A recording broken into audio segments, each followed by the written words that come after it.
Humahagulhol ng iyak ang babae nang tumabi sa kanya, ang kaibigan ng nobyo. Bakit niya ito paniniwalaan gayong alam niyang pagtatakpan? Nito ang kaibigan ng manloloko.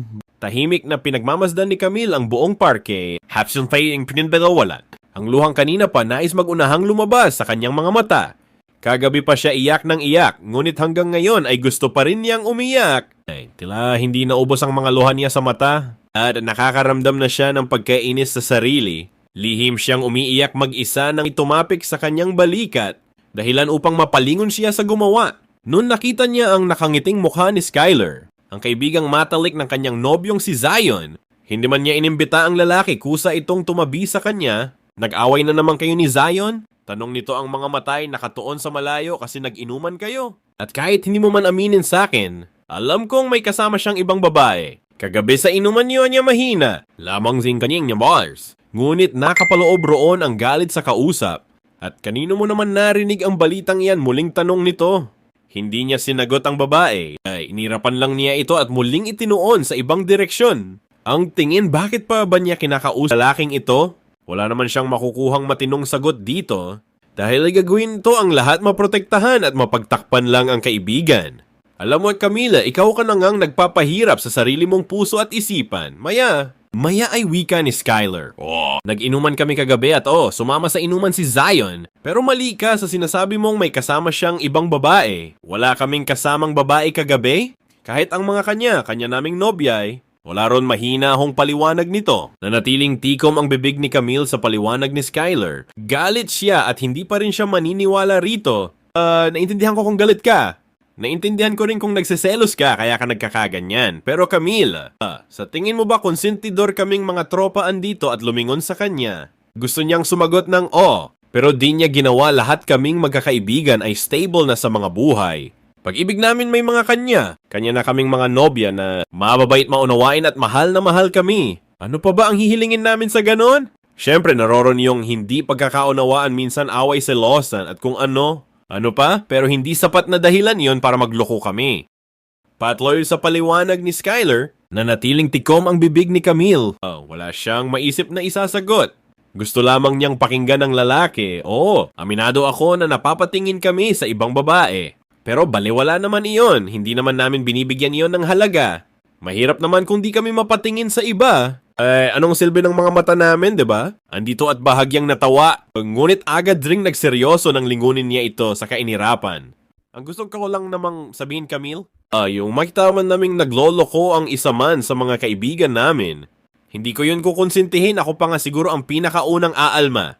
Kapag nangyari ang bagay na iyon, hindi mo kailangang pagdudahan si Zion. Dahil alam kong walang ginagawang masama ang nobyo mo, wala siyang ibang babae. Kung di ikaw lang at gaya mo'y nasasaktan din siya kapag ganitong nag-ayo. At mas lalo siyang nasasaktan kasi wala kang tiwala sa kanya.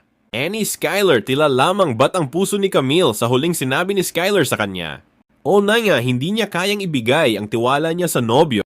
Samantlang si Zion ay ang laki ng tiwala sa kanya. Natatakot lang kasi siya na baka lokohin siya ng nobyo. Natatakot siya na baka kapag ibinigay niya ang buong tiwala, rito'y sayangin lamang ng nobyo.